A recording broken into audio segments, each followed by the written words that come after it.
Donc je voulais vous parler d'hybridation. Moi je suis responsable de l'animation pastorale du réseau de la présentation de Marie, province de France.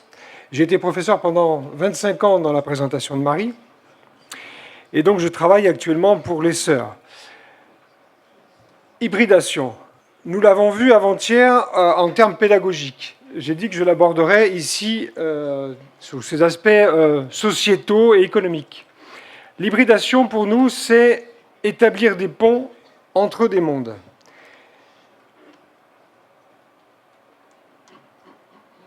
Alors, c'est un concept qui a été développé, étudié par une sociologue et philosophe qui s'appelle Gabrielle Alperne, que nous avons d'ailleurs invité à la présentation de Marie France à plusieurs sessions de directeurs-directrices, et qui s'est interrogée sur cette notion-là et a pris comme figure emblématique celle de l'être mythologique qui est celui du centaure, cet être bizarroïde, mi-homme, mi-cheval.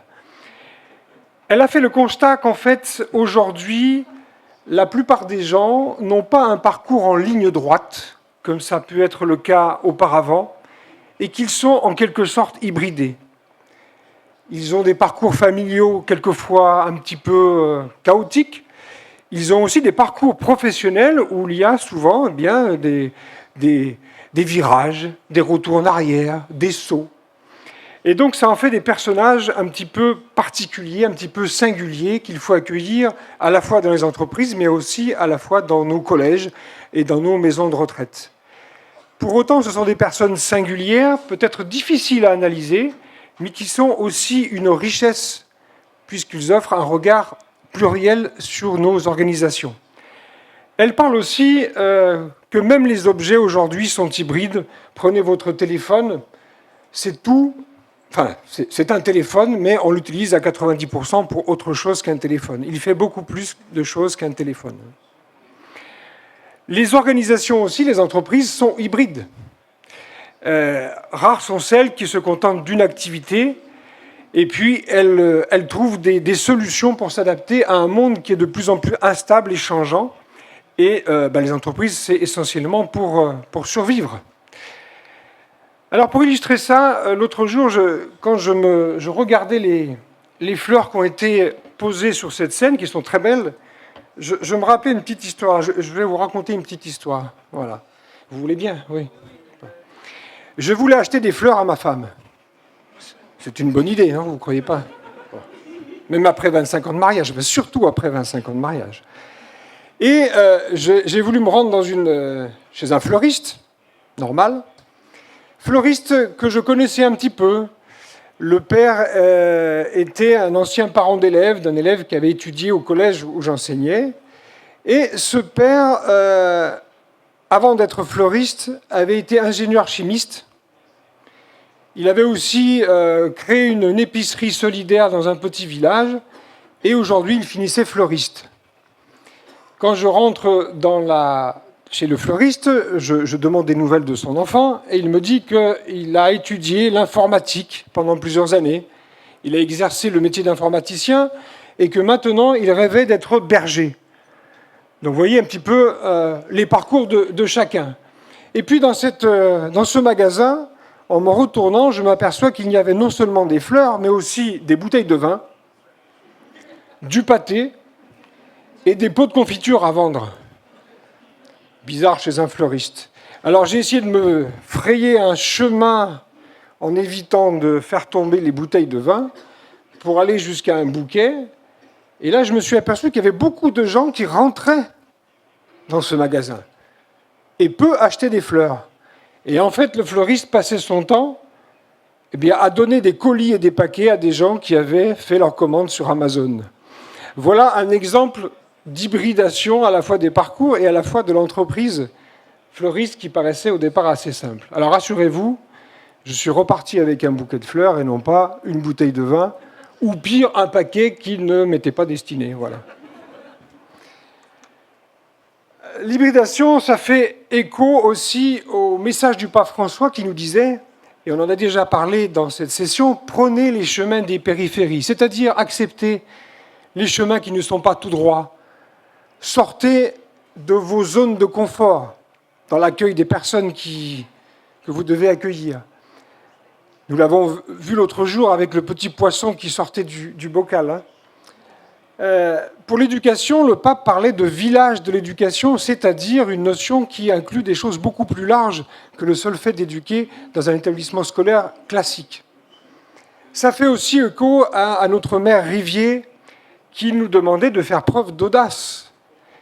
Et elle a fait preuve d'audace tout au long de sa vie, puisqu'elle a été aussi dans une certaine forme d'hybridation, dans la mesure où elle répondait, elle avait un regard attentif à tous les besoins et les misères de son époque, que ce soit les enfants déscolarisés dans la pauvreté, mais aussi les enfants de bonne famille, les enfants abandonnés ou maltraités qu'elle recueillait, on pense à ces petites orphelines, mais aussi le regard qu'elle portait aux personnes plus âgées, dont elle avait le souci depuis sa tendre enfance. Là aussi, elle pratiquait une sorte d'hybridation. Dans notre réseau, en France, finalement, en prenant un petit peu de recul, nous apercevons que nous pratiquons déjà, d'une certaine manière, l'hybridation, puisque nous intervenons sur le secteur de l'éducation, mais aussi du médico-social. Il y a plusieurs lieux que je vais vous présenter et qui sont des lieux de rencontre intergénérationnelle entre les plus petits et les plus âgés. Mais ce sont aussi souvent des lieux de rencontre de différentes fragilités. En voici quelques exemples.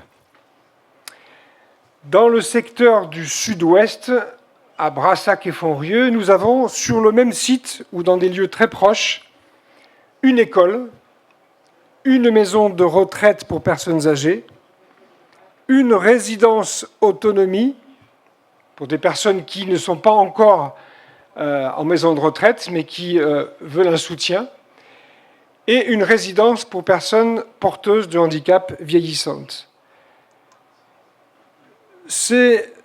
Le fait d'être sur ce même lieu permet tout un tas d'activités communes et permet aux générations de se rencontrer dans des activités quotidiennes, mais aussi dans des activités qui font appel à l'animation pastorale. Je pense que, voilà, au moment des fêtes de la présentation de Marie, il y a beaucoup de choses qui se vivent en commun avec ces différents publics. En Normandie, à Saint-Jacques-sur-Darnétal, nous avons aussi une forme d'hybridation où, sur le même lieu, il y a une communauté religieuse, une maison de retraite, une résidence autonomie, une crèche pour enfants tout petits, mais aussi un accueil de femmes victimes de violences conjugales avec leur famille. Et là aussi, il se vit des choses en commun et sont mises à disposition des compétences communes et des lieux de rencontre. Tout ceci dans un espace qui est assez vaste, puisque nous disposons d'un grand parc, et donc les petits de la crèche et les personnes âgées peuvent vivre des moments en commun autour du jardin et autour aussi du soin des animaux, parce que nous avons même des poules, nous avons des chèvres, nous avons plein de choses comme ça. Voilà. Donc un lieu particulier, mais qui permet vraiment une rencontre dans un cadre idyllique. Au centre de la France, au Puy-en-Velay, nous avons un établissement, là aussi, qui pratique une forme d'hybridation. C'est l'Institut Marie-Rivier, qui accueille des enfants porteurs de handicap, et notamment de problèmes d'audition, mais aussi de jeunes, donc jeunes enfants, adolescents, qui sont atteints de troubles du spectre autistique. Nous avons aussi sur ce lieu un service de soutien et d'éducation spéciale et de soins à domicile, un pôle d'accompagnement des familles pour éviter les ruptures de parcours des jeunes, et puis un service d'interprétariat en langue des signes, c'est-à-dire la mise à disposition possible de traducteurs en langue des signes pour les personnes qui en auraient besoin. Nous accueillons aussi sur ce même site des adultes porteurs de handicap et aussi des adultes qui ont eu des accidents On pense aux accidents vasculaires cérébraux et aux accidents de la route en particulier qui leur ont laissé des lésions cérébrales et pour lesquels sont mises en place tout un tas de réadaptations à la fois physiques et sociales. Voilà quelques images de ce centre. Et nous avons encore un lieu encore plus particulier, qui est celui de Notre-Dame de Bon-Secours en Ardèche, où les sœurs ont été, nos sœurs de la présentation de Marie, ont été appelées pour prendre en charge un sanctuaire marial et un bâtiment et tout un tas de terrains assez grands dans lequel il y a un jardin, un espace immense finalement, dans lequel se pratique de l'hybridation. Puisque dans ce jardin, les sœurs accueillent souvent des collégiens. Il y a même eu des tentatives de plantation de variétés de céréales anciennes en partenariat avec une association qui travaille dans l'agroécologie. Il y a une maison de retraite qui n'est pas très très loin. Et puis, les bâtiments appartenant au diocèse, une partie des bâtiments, ceux qui sont sur la gauche, ont été vendus pour accueillir des commerçants, et des commerçants particuliers, parce que ce sont des commerçants qui sont engagés dans le prendre soin, et ce sont souvent des gens qui ont eu un parcours singulier et qui sont en reconversion professionnelle aussi, avec une philosophie, celle de vendre des produits d'agriculture biologique et qui prennent soin de la nature.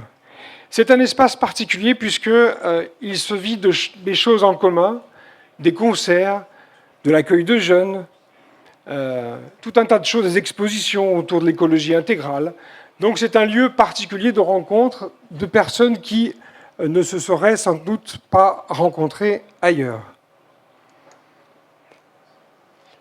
Il est un lieu aussi particulier de rencontre qui est celui du chemin de Marais-Rivier. Alors je vous explique en deux mots, c'est un chemin de pèlerinage qui a été créé entre le village natal de Marais-Rivier, Montpezat-sous-Boson, et Bourg-Saint-Andéol, 130 km en 7 étapes. Un mini-chemin de Saint-Jacques sur les pas de Marais-Rivier. Et là aussi, c'est un lieu d'hybridation en quelque sorte, puisqu'il permet à des gens d'univers différents de marcher ensemble. Et marcher ensemble, ça permet non seulement de marcher et de mettre un pied devant l'autre, mais ça permet aussi de cheminer ensemble.